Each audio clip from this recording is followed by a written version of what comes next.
What's the best family SUV? There's lots of choice. Almost too much choice, if you ask me. But there's one that almost all of us shopping in the premium category will have considered, and I went out to stunning Barcelona to drive the latest rendition of it. This is the new Mercedes GLC, Merc's latest version of their very popular medium-sized SUV. And in fact, this car is the best-selling premium SUV in the whole of Europe. Or at least it was until the Tesla Model Y came along. However, with this latest version, Mercedes are really hoping to get back on that throne. This 2022 model promises better technology, better comfort, and because every single version of the car is some form of hybrid, it also promises to be cheaper to run. But this is a Mercedes after all, so it has to look good. The new car is 60mm longer than before, is slightly lower and more narrow, has a bigger grille, new digital headlights, a new front bumper, new wheel designs with body-coloured wheel arches, and a new rear bumper with smaller, more stylish rear lights. So the outside is not very different, but the inside really is. It's very similar to the new C-Class, which is a very good thing. The old GLC had a more simple tablet design, but this 12-inch screen is very classy. And I really like these vents. They look really funky and they feel, I don't know what it is, tactile. I love the material that they've chosen in the center of this dash. Really nice leather seats that look and feel very comfy. Steering wheel is great, feels really nice, and this really nice big driving screen behind the steering wheel. I really like it.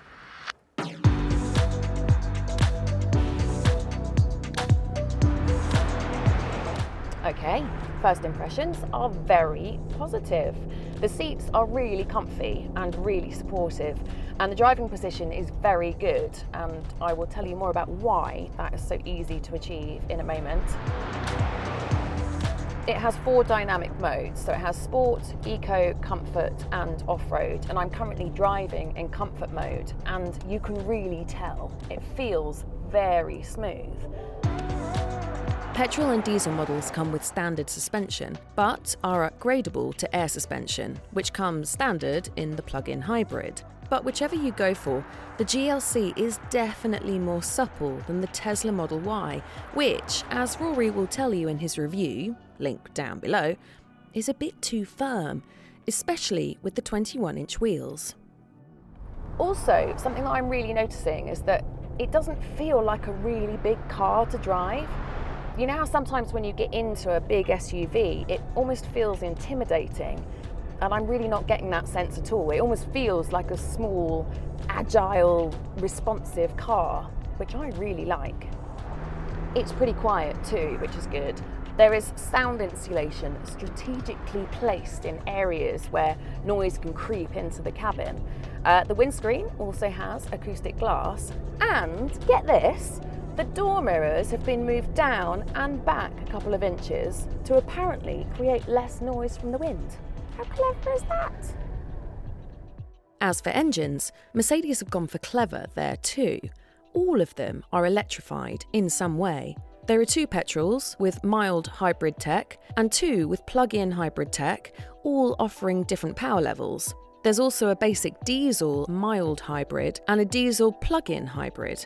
The most attractive might be the GLC 400e petrol plug-in hybrid, which does 0 to 62 in 5.6, has an EV range of up to 74 miles and a best case economy of 282 miles per gallon. Now, the new model has a slightly longer wheelbase, so there is more space in the back. It certainly feels like there's more head and leg room and quite a lot of wiggle room. Like, I reckon you could get 2 baby seats in the back here and still have space for a third in the middle. You've got 2 USB ports, independent vents, you have an armrest in the middle with the all-important tablet holder, good sized pockets in the doors, and again, just some nice aesthetic touches. I really like it in the back too. An electric tailgate is standard, and the boot itself is now bigger by 70 litres, giving a total of 620 litres, although the plug-in hybrid does lose a bit of space because of the battery. There's a fair amount of underfloor storage, big enough for the parcel shelf, and you can fold the seats flat by pulling these handy buttons. But folding them back has to be done by hand, sadly. Now, I told you that I would explain why this car is so good at getting the optimum driving position, and it's because of this. So head to your home screen and hit Comfort. You've got lots of seat options, but if you press Position Seat automatically, you can actually set your height. Start positioning, cue lift music. Look, the seat goes, the steering wheel moves into the perfect position for your height.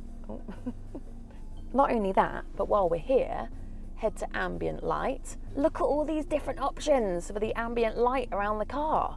So you've got ocean blue, Miami rose, Malibu sunset. That's the one for me. And also, GLC have lots of other nice touches, including this. It turns out that this car can actually do what it's meant to do. It can go off-road. So it has all of the gadgets that you need, including this very cool feature. You press the camera button and you have a transparent bonnet, which means that when you're on the go, you can actually see what's underneath you. Check this out. Look at that! I love it! It's so cool. I'm very loud. Obviously, you'll be able to turn the parking sensors off, which you'll probably need to do if you ever do go off-roading.